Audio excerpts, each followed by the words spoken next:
భక్తులు విచ్చేసినటువంటి మాతృశక్తి, చాలా రోజుల తర్వాత కాస్త కొంతమంది అమ్మాయిలు కనిపిస్తున్నారు, యువకులు కనిపించట్లేదు. యువతులు కనిపిస్తున్నారు కానీ యువకులు కనిపించట్లేదు. అయితే మేము ఊర్లో తిరుగుతుంటే ఒకరింటికి వెళ్ళాం. ఏమమ్మా చాలా రోజులు అవుతుంది ఆశ్రమానికి రావట్లేదు, ఏమైంది అని చెప్పి అడిగాం. స్వామి మేము ఆశ్రమానికి వస్తాం కానీ ఒకసారి లేట్ అయింది, ఇట్లా అందరు వచ్చాక మీ కార్యక్రమానికి రాలేదు, లాస్ట్ తినడానికి వచ్చాము, తినడానికి వస్తే తినడానికి వచ్చినారు, పొద్దు నుంచి ఎక్కడ అవుతుంది రాలేదా అని చెప్పి ఎవరో అన్నారు. ఇట్లా అంటూరు, మమ్మల్ని బదనాం చేస్తున్నారు, మేము ఎందుకు రావాలి అని చెప్పి ఆమె ఆమె రావడానికి మనం చేసి, నీ ఇంటికి వచ్చి ఎవరైనా నేను ఒక మాట అంటే నీ ఇంట్లో నుంచి వెళ్ళిపోతావా? నీ భార్యను ఎవరైనా ఏమన్నా అంటే భార్యను ఇడిచిపెట్టేస్తావా? భర్తను ఏమన్నా అన్నాడని చెప్పి భార్య భర్తను ఇడిచిపెట్టేస్తుందా? కొడుకుకి ఏమన్నా అవుతే కొడుకుని ఇడిచిపెట్టేస్తారా? చాలా మంది వస్తుంటారు, పోతుంటారు, రకరకాల మంది రకరకాలుగా మాట్లాడుతూ ఉంటారు. మనం ఏ పని కోసం వచ్చాము ఇక్కడికి? మనం ధర్మం కోసం వచ్చాం, ధర్మాన్ని సంపాదించుకోవడానికి వచ్చాం. ఎవరో ఏదో అంటే మనకేంటి, అనకపోతే మనకేంటి? కాబట్టి సామాన్యుడు ఏం ఆలోచిస్తాడంటే స్వార్థం. వీడు ఇట్లా మాట్లాడాడు కాబట్టి నాకు అవసరం లేదు, ఆశ్రమం అవసరం లేదు, ఏం అవసరం ఎందుకు అంటే నాకు వచ్చేది ఏముంది, పోయేది ఏముంది? ధర్మం ఏమైనా కనిపిస్తుందా? దాంతో ఏమైనా లాభం వస్తుందా? ఏదో సంస్కారం కాస్త కలిగింది కాబట్టి వచ్చాడు. ఆ సంస్కారం వల్ల ధర్మం అనేటువంటిది అతనిలో పూర్తిగా ఇంకా జాగృతం కాలేదు, ధర్మం అంటే ఏంటో తెలుసుకోలేదు, కాబట్టి దాన్ని విడిచిపెట్టేశాడు. ఈరోజు గురువు గారు చెప్తున్నారు, సతీష్ గారు మంచిర్యాల నుంచి వచ్చారు. వారు వాళ్ళ పిల్లలు, వాళ్ళ ధర్మపత్ని, అమ్మగారిని కూడా తీసుకొచ్చారు. మీకోసం కొన్ని విషయాలు చెప్తాను, ఏమనుకో. అయితే సతీష్ వారి అబ్బాయి చక్కచక్క తిరుగుతున్నాడు, ఇప్పటివరకు గాయత్రి మంత్రం కూడా చదివాడు, మీరందరూ కూడా చూశారు. ఆ అబ్బాయికి పాపం ఏదో ఒక ఆరోగ్యం దెబ్బతిన్నది. తింటే వారేం చేశారు, క్రైస్తవం తీసుకొని కొన్ని రోజులు అందులో తిరిగారు, చర్చికి వెళ్ళారు, చర్చిలో ప్రార్థనలు చేశారు, అన్నీ చేశారు, ప్రచారం చేసుకుంటున్నారు. పిల్లలకు బాగవుతుంది, మా చర్చికి వస్తే యేసును పూజిస్తే మాకు ఇదవుతుంది అదవుతుంది అని చెప్పి విస్తృతంగా ప్రచారాలు చేస్తున్నారు. అన్ని చేశారు, అన్ని చూశారు. మొత్తం బుద్ధి కాస్త తీవ్రంగా ఉంది వాళ్ళది, అర్థం చేసుకునేంత బుద్ధి వారికి ఉంది. చాలా రోజులు అన్ని గమనించి ఇక్కడ మా పని కాదు, ఇక్కడ ఏ విధమైనటువంటి మార్పు అనేది లేదు, జరగదు అని నిశ్చయించుకున్నారు. నిశ్చయించుకొని అక్కడ ఆలస్యమదానికి వెళ్ళారు, యజ్ఞం చేసుకున్నారు. ఆ యజ్ఞం వల్ల వాళ్ళ కొడుకు బాగుపడ్డారు, వాళ్ళ ఇల్లు కూడా బాగుపడి వైదిక సిద్ధాంతాన్ని నమ్ముకున్నారు. 150 కిలోమీటర్ల నుంచి ఇక్కడికి వచ్చాడు అంటే ఏదో ఆషామాషిగా ఆడుకుంటూ పాడుకుంటూనో ఏదో ఒకసారి వచ్చి చూసిపోదాము చెప్పారు కదా, ఆ ఉద్దేశంతో రాలేదు. ఒక నమ్మకము, ఒక విశ్వాసము, వాస్తవాన్ని, యథార్థాన్ని అర్థం చేసుకున్నారు ప్రాక్టికల్గా. ప్రాయోగికంగా ఒక విషయాన్ని వాళ్ళు నమ్మారంటే ఏదో వాడు చెప్పాడు వీడు చెప్పాడు అని నమ్మలేదు. స్వయంగా ఆచరించాడు. క్రైస్తవం అంటే ఏంటో దాన్ని చూశాడు, అందులో తిరిగారు, అందులో లాభ నష్టాలన్నీ కూడా బేరీజు వేసుకున్నారు, దానికి అనుగుణంగా నడుచుకున్నారు. కానీ వారి జీవితంలో ఏ విధమైన మార్పు రాలేదు. ఈ వైదిక పద్ధతిలోకి వచ్చారు, యజ్ఞం చేసుకున్నారు. వాళ్ళు ఎంతో రోజు కూడా యజ్ఞం చేస్తారు. ఇప్పటి అమావాస్య పవనం కూడా యజ్ఞం చేస్తారు. అంత మాత్రం చేయడం కూడా చాలా గొప్పే. రోజు చేయమని చెబుతుంది యజ్ఞం. అమావాస్య అంటే దాని యొక్క ఫలితాన్ని చూశాడు. కాబట్టి కనీసం అన్న అమావాస్య పౌర్ణమి కన్నా చేసుకోవాలని చెప్పి ప్రతి అమావాస్య పౌర్ణమికి ఇక్కడ మనం ఎలా చేశామో వాళ్ళ ఇంట్లో కూడా యజ్ఞం చేసుకుంటూ ఉన్నారు. వారి అబ్బాయికి ఎంతో ఖర్చు, లక్షల రూపాయలు, 20 లక్షలు 30 లక్షలు ఖర్చు. ఎక్కడా నయం కాని పరిస్థితి ఇప్పుడు ఆ యజ్ఞం ద్వారా, ఆ సంధ్య ద్వారా, ఆ భగవంతుని యొక్క ఆరాధన ద్వారా వారికి 100%. ఇప్పుడు ఆ అబ్బాయి ఎంత చురుగ్గా ఉన్నాడు, హాయిగా ఆనందంగా మంత్రాలు కూడా యథేచ్ఛగా చదివేస్తున్నాడు. అతను ఏది చెప్పినా తొందరగా పట్టేసుకుంటాడు. క్లాసులో ఫస్ట్ వచ్చాడని చెప్పారు కదా మొన్న, అతడు క్లాసులో ఫస్ట్ వచ్చాడు ఆ అబ్బాయి. కాబట్టి ఖచ్చితంగా వైదిక సిద్ధాంతాన్ని నమ్ముకుంటే మన జీవితంలో మార్పు అనేటువంటిది నిశ్చితము అని చెప్పవచ్చు. కానీ దాన్ని మనం ఆచరించినప్పుడే మనకు ఆ మార్పు అనేటువంటిది కనబడుతుంది. యజ్ఞం చేయాలి, సంధ్యావందనం చేయాలి. అలాంటివి చేసినప్పుడే మన జీవితంలో మార్పు అనేది వస్తుంది. సతీష్ గారు ఉన్నారు, ఆయన ఏమనుకున్నాడు, అంకాపూర్ రావాలి అనుకున్నాడు. ఆయనకు దారి తెలియదు. ఏం చేశాడు, ఒకరి దగ్గరికి వెళ్ళాడు. ఇక్కడ అంకాపూర్ ఎట్లా వెళ్ళాలండి అని అడిగాడు. అడుగుతా ఆయన ఏం చెప్పాడు, హైదరాబాద్ సైడ్ పో, అట్లా పోయి అట్లా తిరిగి అట్లా పోతే అంకాపూర్ వస్తుంది అని చెప్పాడు. ఎందుకు హైదరాబాద్ సైడ్ ఎట్లా పోతారు, మంచిర్యాల నుంచి హైదరాబాద్ పోయే రూట్ కాదు కదా, ఇది జగిత్యాల రూట్ కదా. ఆయనకు తెలియదు పాపం. పక్కన ఒక ఆయన చూస్తున్నాడు, ఏమయ్యా ఆయనకు హైదరాబాద్ రూట్ ఎందుకు చెప్పినావా, మంచిర్యాల రూట్ కదా ఆయన పోయేది, జగిత్యాల సైడ్ పోవాలి కదా అంటే, ఆ రూట్లో 2 పెట్రోల్ బంకులు ఉన్నాయి, పోయేటప్పుడు పెట్రోల్ పోసుకొని పోతాడు, తర్వాత అడుక్కుంటాడు, వాడు ఎవరినైనా అడుగుతాడు, వాడు తప్పని చెప్తాడు, మళ్ళీ నా దగ్గరికి వస్తాడు, నేను తెలియగా చెప్పినా అని చెప్తా. పెట్రోల్ అయితే నింపుకుంటాడు కదా పోయి మంచిగా అని చెప్పినా. ఏమైతే చెప్తే ధర్మం విషయంలో ఇలాంటి గురువులే ఉన్నారు. వాడు మంచోడు కాదు, వీడు మంచోడు కాదు, నా గుడి గొప్పది, నా దేవుడు గొప్పవాడు, కాబట్టి నా గుడిలోకి రా, నా గుడిలోకి రా, ఈ గురువు ఈ గుడిలోకి రమ్మంటాడు, ఆ గురువు ఆ గుడిలోకి రమ్మంటాడు. ఒక వ్యక్తి వచ్చాడు వారి దగ్గరికి, ఇగో GPS పెట్టుకో, GPS పెట్టుకొని కరెక్ట్గా కొద్దిగా అలర్ట్గా పో, ఆలోచించి అని చెప్పాడు. ఆ GPS ఏంటంటే వేదము. నువ్వు ప్రపంచంలో ఏదైనా చూడు, ఏదైనా తెలుసుకో, నీకు వేదం అనేది కావాలి. అంటే ఆ హైదరాబాదు పో అని చెప్పిన వాడు అతనికి ఏ జ్ఞానం ఇచ్చాడు, జ్ఞానం ఇచ్చాడు ఏదో ఒకటి. ఇచ్చిన జ్ఞానం ఏమిటి అంటే మిథ్యా జ్ఞానము. వాడిని జ్ఞానం ఇచ్చాడు కానీ సరి అయిన జ్ఞానం ఇవ్వలేదు, డూప్లికేట్ జ్ఞానం ఇచ్చాడు. దాన్ని ఏమంటారంటే మిథ్యా జ్ఞానము.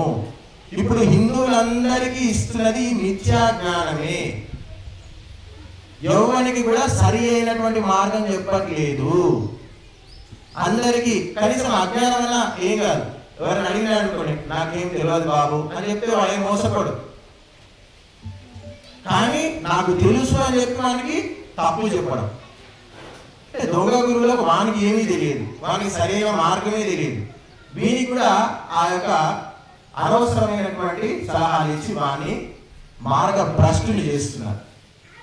కాబట్టి ఈ యొక్క సమాజంలో అంతా ఇలాంటి మనుషులే ఉన్నారు, ఇలాంటి వ్యవస్థనే నడుస్తుంది. గురువులలో స్వార్థం ఉంది. నా ఆశ్రమం నడుపుకోవాలి, ఇది నడుపుకోవాలి, అది నడుపుకోవాలి అనే భావన ఉంది. కాబట్టి మీకు అలాంటి గురువుల నుంచి మీరు బయటపడాలి అని అనుకుంటే నేను ఏ పూజలు చేస్తున్నాను, దీనివల్ల నా భర్తలో ఏ మార్పు వచ్చింది, నా కొడుకులో ఏ మార్పు వచ్చింది, నా ఇంట్లో ఏ మార్పు వచ్చింది, నాలో ఏ మార్పు వచ్చింది, నా ఒంట్లో ఏ మార్పు వచ్చింది, మా ఇంట్లో స్థితిగతులు పరిస్థితులు ఎట్లా మారాయి అని ఎవరు అర్థం చేసుకోవట్లేదు.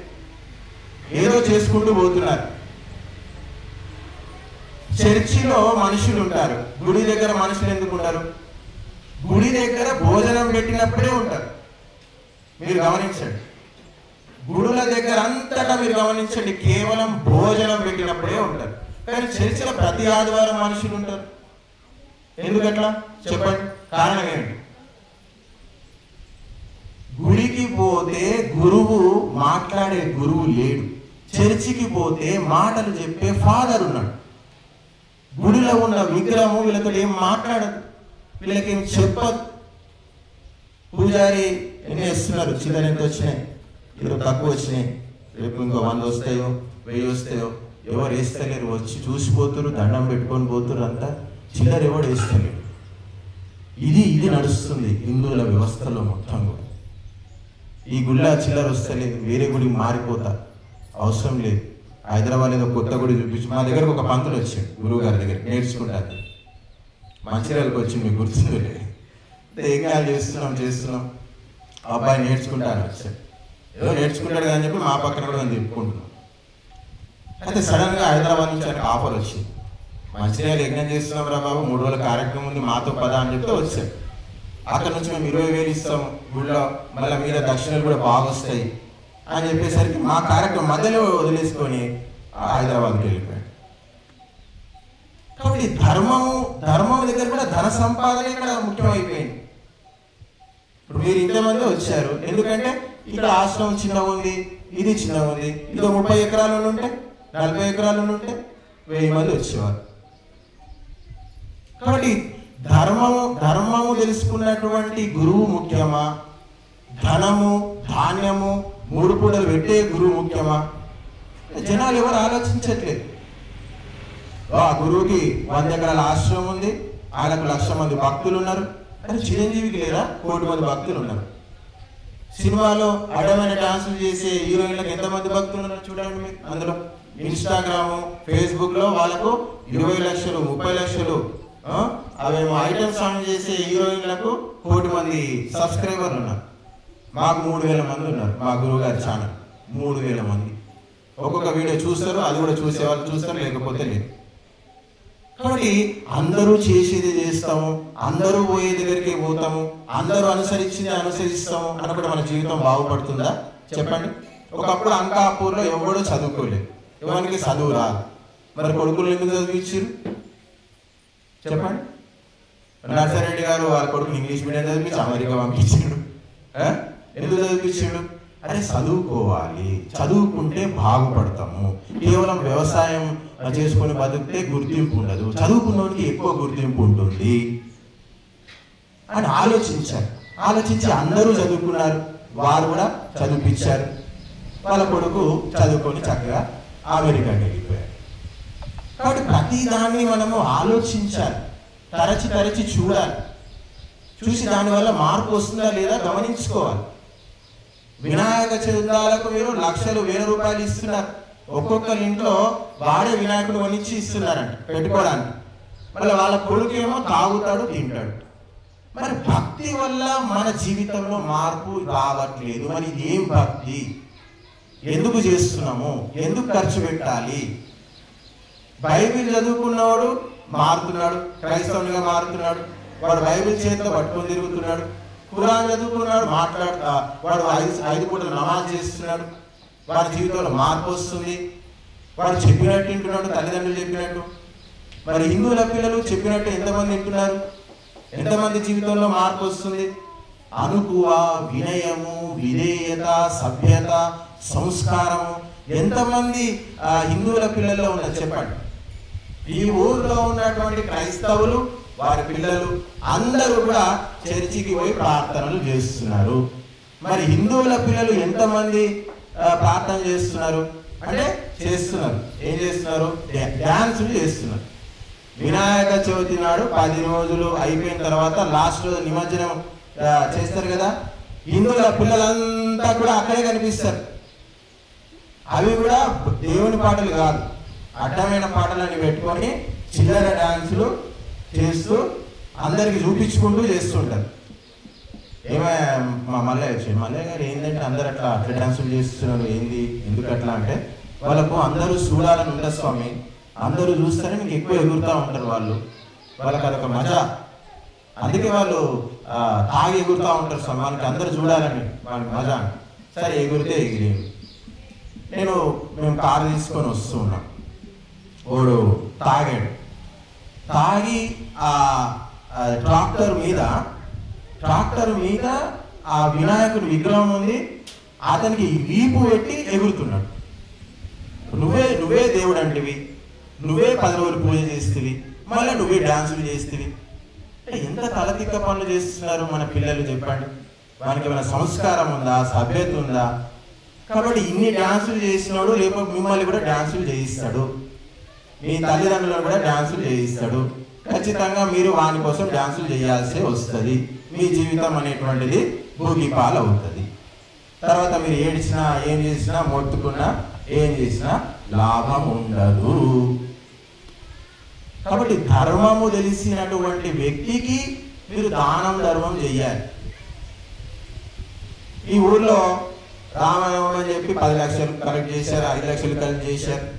ఏం చేశారు అంటే అందరికి 4 లక్షల భోజనాలు పెట్టారు, మిగిలిన బ్యాంకులు వేశారు. డబ్బులు ఎవరికి ఇచ్చారు? ధర్మం పట్ల అవగాహన లేదు వారికి. ధర్మం అంటే ఏమిటి? ఏం చేశారండి రామనవమికి? ఏం చేశారంటే, స్వామీజీ నేను అందరికి భోజనాలు పెట్టించిన, అప్పడాలు బజ్జీలు అన్ని పెట్టినాం, అందరూ చాలా మెచ్చుకున్నారు, భోజనాలు బాగా చేశారు, బ్రహ్మాండంగా చేశారు, మళ్ళీసారి కూడా భోజనాలు నువ్వే చేయించు అని నాకు చెప్పారు అని చెప్పారు. అంటే ఇదా ధర్మం అంటే? చెప్పండి, ఇదా ధర్మం అంటే? దేవుని పేరు చెప్పుకొని తినడమా? ఇంకొకరు ఏం చేస్తున్నారు? మైసమ్మ దగ్గరికి బలిస్తున్నారు, మంచిగా మేకలు కోసుకుంటున్నారు, తింటున్నారు. ఇదా దైవం అంటే? కాబట్టి దేవుని పేరు మీద జరుగుతున్న మోసాలు ప్రపంచంలో ఎక్కడ జరగట్లేదండి. ఎందుకంటే దేవుడు అంటే ఎవరికి ఏం తెలియదు. దేవుడు ఎట్లా ఉంటాడు, దేవుని గుణం ఏమిటి, దేవుని కర్మ ఏమిటి, దేవుడు ఏం చేస్తాడు, దేవుని ఎందుకు నమ్మాలి, దేవుని నమ్మితే లాభం ఏంటి, దేవుని నమ్మకపోతే లాభం ఏంటి అని ఎప్పుడైనా ఆలోచించామా? ఆలోచించే అవకాశమే మనకి ఎవరు ఇవ్వట్లేదు. అలాంటి గురువులు ఉన్నారు. ఏం ఆలోచించకు, దండం పెట్టుకో, తప్పుకో, దద్దోజనం నేను అలా గల్లల పైసలు వేసుకో, డోర్ మూసుకొని వెళ్ళిపో అని చెప్తున్నారు. కాబట్టి గుడుల వ్యవస్థ, దేవాలయాల వ్యవస్థ అనేది ధర్మం కోసం లేదు. అది పంతులకు డబ్బులు సంపాదించుకోవడానికి తప్ప ప్రజలలో చైతన్యం తీసుకురావడానికి, ప్రజలకు జ్ఞానాన్ని ఇవ్వడానికి, ప్రజలకు భగవత్ తత్వాన్ని చెప్పడానికి అక్కడ సమయమే లేదు. గుడుల దగ్గర ఎక్కడుంది చెప్పండి? మరి ఇన్ని పూజలు చేశారు, ఇన్ని డబ్బులు కలెక్ట్ చేశారు, మీ ఊళ్ళో ఎంతమంది మందు మానేశారు, ఎంతమంది మాంసం మానేశారు? స్వామీజీ చెప్పొద్దు, మందు గురించి చెప్పొద్దు, ఊళ్ళో మీకు ఎవడు పైసలు ఇయ్యడు, మీ ఆశ్రమానికి ఎవడు రాడు, వార్నింగ్స్. మీరేం చెప్పొద్దు, మేము కమిటీ చేస్తాం, తప్పిస్తారు. పోయేదేముంది? నిండముంది నేను సరే ఎక్కడికి. సాధువు అంటే వాడు బతుకున్న చనిపోయిన వాంతుడే సమానం అంట. ఎందుకు అక్కడ ఎందుకు అంటారు అంటే వానిలో రాగము, ద్వేషము, కోరికలు ఏమీ ఉండవంట. సమాజ కళ్యాణము, దేశ కళ్యాణము, ధర్మ కళ్యాణము, మనకి ఇది ఒక్కటే ముఖ్యమంట. పైసా వస్తుంది, పోతుంది. ఈ ఊళ్ళో ఇక్కడ కార్యక్రమం పెట్టుకుంటే ఈ ఊళ్ళో నర్సారెడ్డి గారు 7,500 రూపాయలు ఇచ్చారు, రాజన్న గారు 8,000 ఇచ్చారు, వాళ్ళు నిన్న వారొక 3,000, వారొక 3,000, వాళ్ళొక 3,000 ఇచ్చారు. ఈ ఊరు వాళ్ళు ఎవరు ఇవ్వకముందు హైదరాబాద్ నుంచి ఒక 20-30,000 వరకు ఇచ్చారు. హైదరాబాద్లో 10-15,000, మిర్యాలగూడ నుంచి మిర్యాలగూడ ఎక్కడుందండి, అక్కడ నుంచి ఒక 4,000 ఎంత వాళ్ళు పంపించారు. ఈ మన దీనేమంటారు, జోగిపేట నుంచి 5,000-6,000 పంపించారు. అంటే ధర్మము తెలిసినటువంటి వాడు ఎక్కడో ఒక చోటు ఉంటాడండి, వాడికి బుద్ధి. ఇప్పుడు వీళ్ళు ఉన్నారు, మంచిర్యాల నుంచి వచ్చారు, 140 కిలోమీటర్ల నుంచి వచ్చారు. అంటే వీళ్ళందరికీ ధర్మం అంటే తెలుసు. అవగాహన ఉంది కాబట్టి వచ్చారు.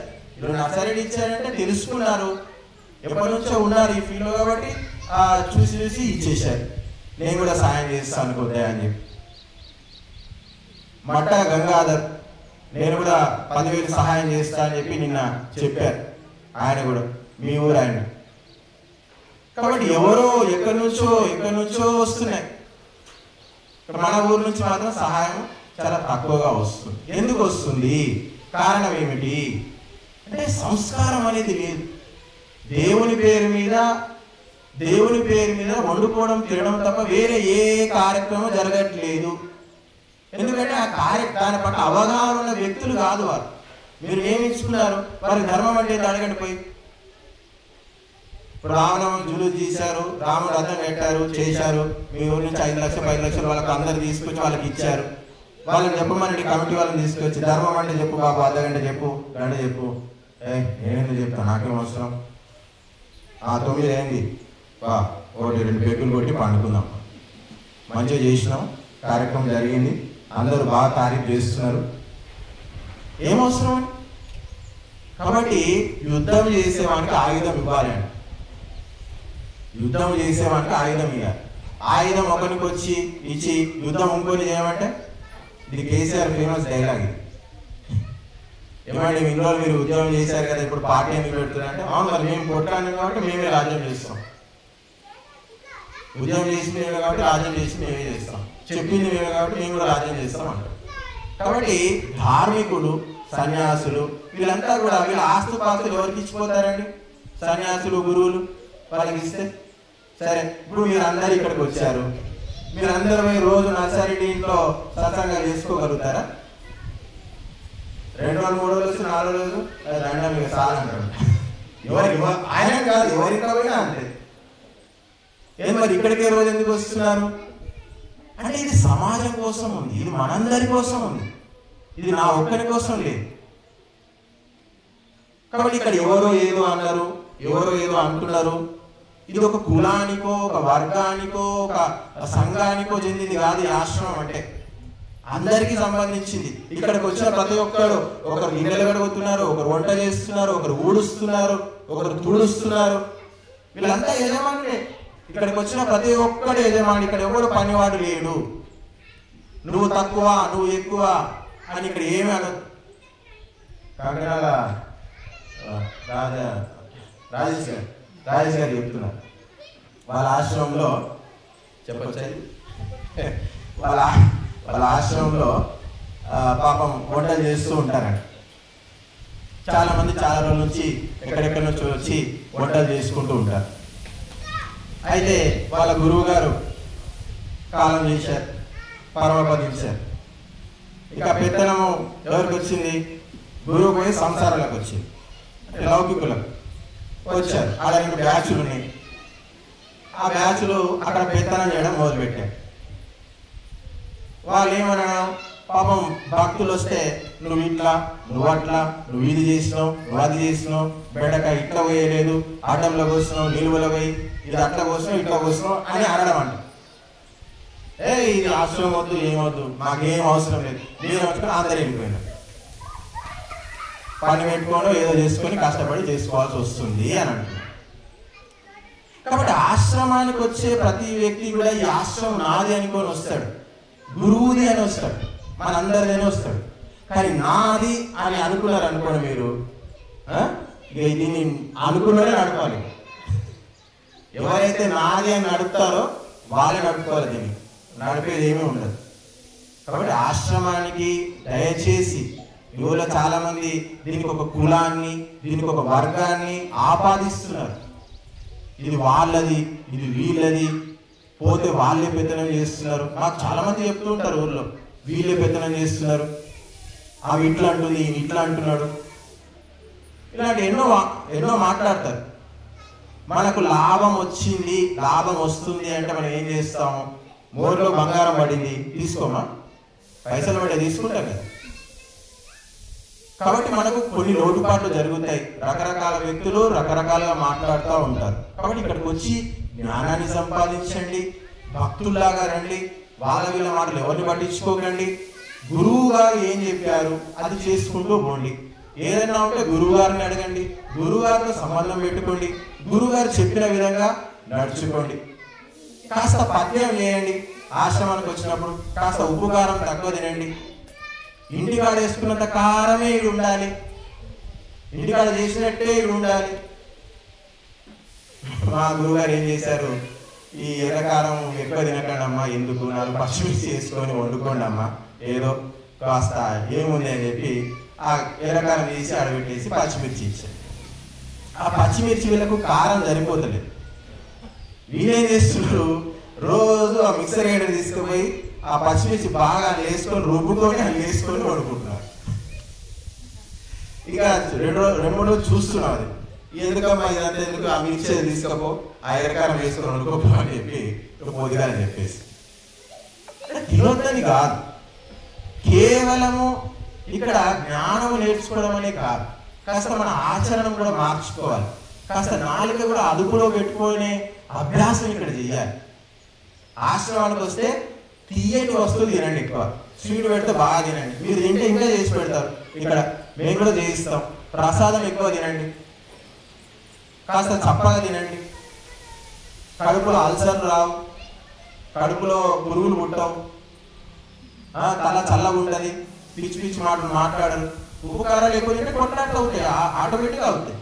ఈమె ఆమెనంటది, ఆమె ఏమనంటది, అందరు కలిసి తర్వాత మా మీద అంటారు. అందుకే ఉప్పు కారం వద్దనేది. మరి అటు ఇటు వచ్చి ఆ బాంబు మా దగ్గరనే వెళ్తుంది, మళ్ళీ ఆ నష్టం అంతా వల్ల మాకే ఎటు వచ్చినా కానీ. ఎందుకంటే ఆశ్రమంలో రాగద్వేషాలతోటి ఆశ్రమం నడవదండి, రాగద్వేషాలతో సంసారం నడుస్తుంది, నీ ఇల్లు నడుస్తుంది. కానీ ఆశ్రమం అనేటువంటిది రాగద్వేషాలకు అతీతంగా నడుస్తుంది.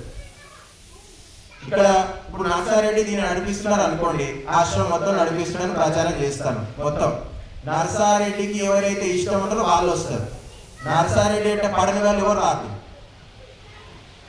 రాజిరెడ్డి ఆశ్రమం మొత్తం నడిపిస్తున్నాడు అని ప్రచారం చేశారు అనుకోండి, రాజిరెడ్డి అంటే ఇష్టం ఉన్నోడు వస్తాడు, రాజిరెడ్డి అంటే ఇష్టం లేనోడు రాడు. గురువు గారు ఆశ్రమం నడిపిస్తున్నారు అంటే నర్సారెడ్డి మనుషులు వస్తారు, రాజిరెడ్డి మనుషులు వస్తారు, నడిపాయన మనుషులు వస్తారు, భాస్కర్ రెడ్డి మనుషులు వస్తారు, అందరు మనుషులు వస్తారు. అట్లా నేను ముందుకు తీసుకెళ్ళాను. నేను చేసిన, నేను ఇచ్చిన, నాతోనే నడుస్తుంది అని మేమే అనుకుంటలేము. ఈ కార్యక్రమం మొదలుపెట్టినప్పుడు ఏం లేవు, మా దగ్గర చిరిగా కూడా లేదు. మరి ఎక్కడి నుంచి వచ్చాయి ఇవన్నీ? ఏ రోజు కూడా కార్యక్రమం ఆగిపోవట్లేదు. ఆమె గంగమ్మ 2 బస్తాల బియ్యం ఇస్తే అది మొన్న 5-6 రోజుల వరకు వచ్చాయి. అదే రేపు బియ్యం అయిపోతున్నాయి ఎట్లా అనుకున్నాం, మళ్ళీ తీసుకొచ్చి అమ్మగారు ఎవరు ఇచ్చారు, మళ్ళీ ఈ రోజు ఒకటి ఇచ్చారు. ఎవరు నడిపిస్తున్నారు ఇదంతా? నువ్వు నేను నడిపిస్తున్నావా? మాకు ఇంత శక్తి ఉందా? మీ అందరికి రోజు భోజనాలు పెట్టాను చెప్పండి, ఎవరికి ఉంది? సరే మీ ఒక్కరికి ఉందా? మీలో ఎవరైనా ఒకరిని కార్యక్రమం చేయగలుగుతారా? కాబట్టి మనము ఆశ్రమానికి వచ్చినప్పుడు రాగద్వేషాలు వదిలేసుకోవాలి. ఆ అమ్మాయిలు వచ్చారు 4, ఎవరు వాళ్ళకి చెప్పలేదు, పోయేసారు, అక్కడ పాత్రలు ఉంటే గడిగేసారు, వచ్చి చక్కగా కూర్చున్నారు. కాబట్టి ఒరేటోడు పని చేయడంటే పని చేసేటోడు ఒర్రాడంట. కాబట్టి ప్రశాంతంగా ఉంటూ దేని గురించి ఆలోచించకుండా గురువులు ఏం చెప్పారు దాన్ని ఆలోచిస్తూ ఇక్కడ స్వచ్ఛందంగా పని చేసుకుంటూ వెళ్ళిపోవాలి. కాబట్టి ఎవడెవడు వచ్చి ఆశ్రమంలో పని చేస్తాడో వాళ్ళందరికీ పుణ్యం వస్తుంది, గుర్తుపెట్టుకోండి. ఎందుకంటే ఇది మా కోసం మీరు చేయట్లేదు, ఇక్కడ యజ్ఞం జరుగుతుంది, యజ్ఞం కోసం చేస్తున్నారు, భగవంతుని కార్యం కోసం చేస్తున్నారు. మరి భగవంతుని కార్యం కోసం చేసినప్పుడు ఇది వాళ్ళ కులం వాళ్ళు పెట్టారు, వీళ్ళు పెట్టారు, వాళ్ళు పెట్టారు, మేము రాము. కాపోళ్ళ పొలాల మధ్య మాదిగల పొలాలు లేవా? పోయి చేసుకుంటలేరా కవికి పొద్దున లేచి? మరి కాపోళ్ళు వస్తే మేము రాము, వీళ్ళు వస్తే మేము రాము, అది వాళ్ళది ఇది వీళ్ళది అని ఆ మాటలు ఎందుకు మాట్లాడుతున్నాడు? అంటే దీని అవసరం వాళ్ళకు అర్థం కావట్లేదు. కాబట్టి ఆశ్రమం మీద ఒక కులం యొక్క ముద్ర, ఒక వర్గం యొక్క ముద్ర ఎక్కడ ఉండొద్దండి. అలా ఉంటే మాత్రం ఆశ్రమాలు నడవవు, ముందుకెళ్ళవు. ఇదంతా కూడా ఏం చేస్తున్నా కానీ భగవంతుని దయ వల్ల, గురువుల కృప వల్ల జరుగుతుందని మీరంతా భావించాలి. అదే విధంగా ప్రచారం చేసుకోవాలి, అదే విధంగా ఉండాలి. కాబట్టి సన్యాసుల్లో స్వార్థం ఉండదు, సంసారిలో స్వార్థం ఉంటుంది. కాబట్టి ఎప్పుడైతే సంసారి పేరు వస్తుందో ఆ ఆశ్రమం కూడా ఇల్లు అయిపోతుంది, సంకుచితం అవుతుంది. అప్పుడు అందులోకి ఎవరు రాడు. సన్యాసి పేరు వస్తే విశాలం అవుతుంది, అప్పుడు అందులోకి అందరూ వస్తారు. ఎన్నోసార్లు నర్సారెడ్డి వీళ్ళందరికీ చెప్తున్నాం, కానీ వాళ్ళకు అర్థం కాదు. ఇది విస్తృతమైనటువంటిది, ఇది ఒక వ్యక్తికి సంబంధించింది కాదు, ధర్మానికి గురువులకు సంబంధించింది. కాబట్టి ఆ విధంగా మీరు మళ్ళీ తిరిగి ప్రయత్నం చేయాలి.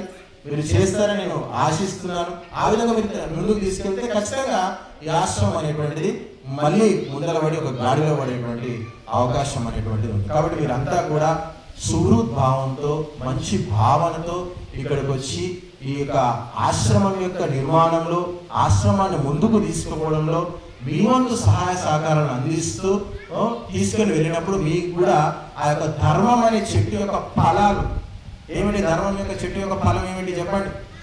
ఏమిటి? ధర్మం యొక్క చెట్టు ఫలము సుఖం, సంతోషం, ఆనందం. ఈ ఫలాలు మీరు అందరూ కూడా తింటారు. ఈ చెట్టుకు నీరు పోయండి, ఈ ఆశ్రమానికి నీరు పోయండి. మేము కాదు, ఇంకా వేరే సన్యాసులు ఎవరు వచ్చినా వాళ్ళకు గడ్డో గానో పెట్టండి, కాస్త తినడానికి దేనికో 4 గింజలు ఏదో ఒకటి మీరు చేస్తే ఖచ్చితంగా మీ సంసారాలన్నీ కూడా హాయిగా ఆనందంగా ఉంటాయి. మీ జీవితాలన్నీ కూడా బాగుపడేటువంటి అవకాశం ఉంది. కాబట్టి ప్రతి మనిషికి 2 కావాలి. ఒకటి అభ్యుదయము, 2 నిశ్రేయసము అని చెప్పారు. అభ్యుదయము అంటే సమయం అయిపోయింది, అరగంట అయిపోయింది. అభ్యుదయం చిన్నగా చెప్పేసి ముగిస్తాను. అభ్యుదయము అంటే ఉన్నప్పుడు సుఖము, నిశ్రేయసం అంటే చనిపోయిన తర్వాత కూడా స్వర్గము, మోక్షము. ఉన్నటువంటి జీవితంలో మీరు ధర్మాచరణ చేస్తే ఉన్నప్పుడు బాగుంటారు, చనిపోయిన తర్వాత కూడా మీకు ఉత్తమమైనటువంటి జన్మలు, ఉత్తమమైనటువంటి గతులు కూడా మీకు లభిస్తాయి. కాబట్టి దానికోసమే ఈ యొక్క ధర్మాచరణ. కేవలం అభ్యుదయము, ఇల్లు, జీవితము, పిల్లలు, సంపద, ఇదంతా అభ్యుదయం అంటారు. ఇక్కడనే ఆగిపోవద్దండి. మళ్ళీ మనం చనిపోయిన తర్వాత కూడా మనకు మంచి జన్మలు రావాలి, సద్గతులు కలగాలి, మంచి ఇళ్లలో మనం జన్మించాలి, పుట్టాలి. అలా పుట్టాలి అంటే ఇప్పుడు మంచి సత్కర్మలు చేయాలి. ఏ కర్మలు చేయాలో ఇక్కడ చెప్తారు. ఏ రోగానికి ఏ మందు వేసుకోవాలో డాక్టర్ ఎట్లా చెప్తాడో, ఎలాంటి గతులు రావాలంటే ఏ కర్మలు చేయాలనేటువంటిది ఇక్కడ ఈ ధర్మాన్ని బోధిస్తారు. కాబట్టి ఆ ధర్మాన్ని చక్కగా వినండి, చక్కగా ఆచరించండి. ఆయురారోగ్యాలు, అష్టైశ్వర్యాలు పొంది. ధన్యవాదాలు. ఓం జ్యోః శాంతిరంతరిక్షం శాంతిః, పృథివీ శాంతిరాపః శాంతిరోషధయః శాంతిః, వనస్పతయః శాంతిర్విశ్వే దేవాః శాంతి బ్రహ్మ శాంతి. సర్వం శాంతి శాంతిరేవ శాంతి సామా శాంతిరేధి. ఓం శాంతి శాంతి.